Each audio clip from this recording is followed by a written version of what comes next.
नमस्कार विद्यार्थियों, जैसा कि आप देख रहे हो ईएमआरएस डीबी डाउट क्वेश्चन थे, उनको मैं आपको बता देता हूँ। कुछ विद्यार्थियों के कुछ मजेदार सवाल थे, उन सवालों के मैं आपको जवाब देना चाहूँगा। ईएमआरएस डीबी में क्या-क्या डॉक्यूमेंट चाहिए, उसका मैं पहले एक वीडियो बना चुका हूँ, लेकिन फिर भी बहुत सारे विद्यार्थी जो एग्ज़ाम पास कर चुके हैं, उनको डीबी के शेड्यूल के बारे में अभी जानकारी नहीं है और डीबी नहीं गई है। तो मैं बताने वाला हूँ, डीबी से पहले बहुत सारे विद्यार्थी ऐसे हैं जिनके डॉक्यूमेंटों में बहुत ज़्यादा प्रॉब्लम है। अब तक मुझे पता नहीं ये जो डीबी की जो प्रॉब्लम्स हैं उनको कहाँ लेके बैठे थे, लेकिन फिर भी मैं कुछ सवाल लेने वाला हूँ। जैसे कि एक सुमन पवार हैं, उन्होंने सवाल किया है, सर क्या SC certificate state and centre का अलग-अलग होता है क्या? तो पहली बात तो सेंटर का अलग होता है, स्टेट का अलग होता है, ठीक है? केंद्र वाला अलग होता है और राज्य वाला अलग होता है। आपको बनवा लेना है, डिजिटल जो है सिग्नेचर उसमें होते हैं, वो वैलिड माना जाएगा। उसको बनवा लें आप पहले ही, ठीक है? एक विद्यार्थी ने कहा है, ये इनोसेंटिव बॉय कुछ इस नाम से इनकी आईडी थी। इन्होंने बोला है कास्ट सर्टिफिकेट सेंट्रल का होना चाहिए या स्टेट का?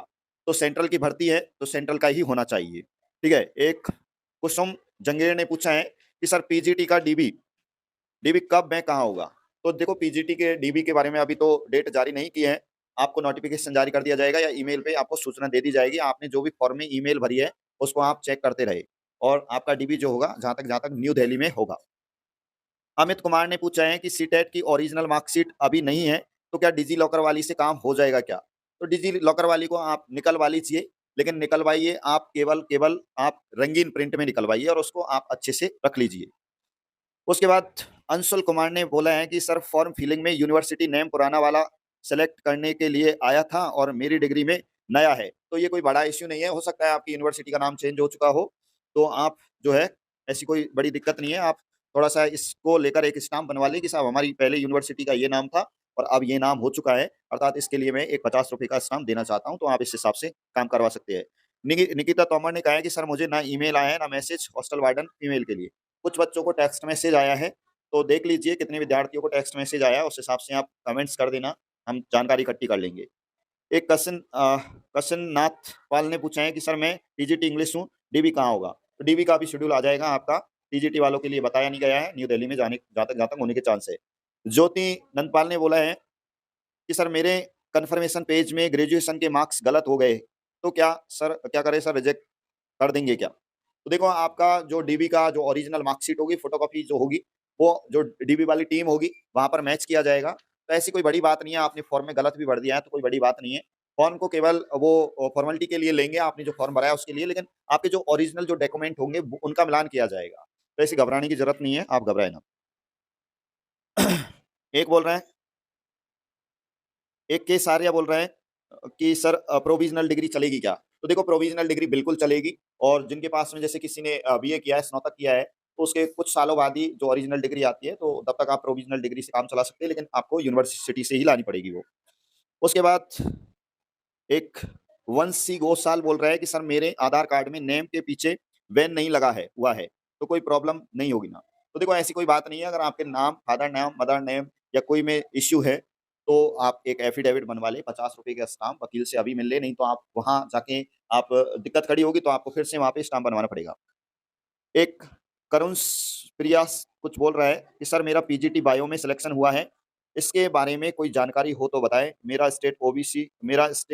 मेरा ओबीसी सर्टिफिकेट अप्लाई कुछ इस तरीके से बोला है, अप्लाई के पहले बना हुआ है था, सेंट्रल ओबीसी में बाद में बनाया है, इससे कोई प्रॉब्लम तो नहीं होगी? देखो पहला बना हुआ है तो कोई दिक्कत नहीं है, आपको डिजिटल सिग्नेचर वाला बनवा लेना है, कोई दिक्कत नहीं होगी। आप कुछ भी लेके नहीं जाएँगे तो आपको वहाँ प्रोविज़नल लिस्ट में डाल दिया जाएगा।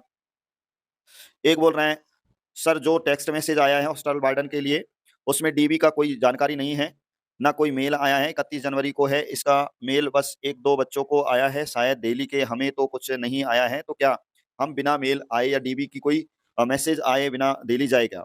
लेकिन वेबसाइट पर भी तो कुछ नहीं आया है नोटिस। देखो, ये सारी जानकारी अभी चल रही है, लेकिन अभी कोई मेन जो नोटिफ़िकेशन है वो तो आया नहीं है, ना कोई ऐसा ईमेल आया बच्चों के पास में, कुछ बच्चे ही कह रहे हैं कि हमारे पास टेक्स्ट मैसेज आया है, 31 तारीख का जो है शेड्यूल रखा गया है। एक सरोज बोल रही हैं कि बायोडाटा फॉर्म कहाँ से मिलेगा? तो बायोडाटा फॉर्म मेरे जो है आपको बता दूँ, मेरा टेलीग्राम चैनल है बीएस जॉरवाल जी के, वहाँ से आपको मिल जाएगा, लिंक मैं आपको डिस्क्रिप्शन में डाल दूँगा। वहाँ से आप बायोडाटा फॉर्म जो है डाउनलोड कर लेना। आकाश बोल रहे हैं, आकाश गौतम कि सर मैंने लैब अटेंडेंट में ग्रेजुएशन भी डाली थी, 2022 में ही करी है, ग्रेजुएशन उसकी डिग्री नहीं है, कोई दिक्कत तो नहीं होगी ना, और ये लैब अटेंडेंट की पोस्ट ओनली 12वीं पीसीएम पे ही थी, रिप्लाई मी। आप लगा सकते हैं, कोई दिक्कत नहीं, कोई बड़ी बात नहीं है, आप ले जा सकते हैं, 12वीं तक है तो 12वीं तक के डॉक्यूमेंट लगा सकते हैं, जो आपने फॉर्म भरते समय फिल किए थे वो सारे ले जाने हैं। एक हर्ष बोल रहे हैं, सर मेरा भी ईएमआरएस टीजीटी में हुआ है, पर डीबी के लिए क्या और कैसी प्रोसेस होगी? ये नहीं पता, प्लीज़ सर कुछ बता देना। पैन कार्ड नहीं है मेरे पास, 2015-16 का सेंट्रल वाला है, क्या उसे रिन्यू करवाना पड़ेगा?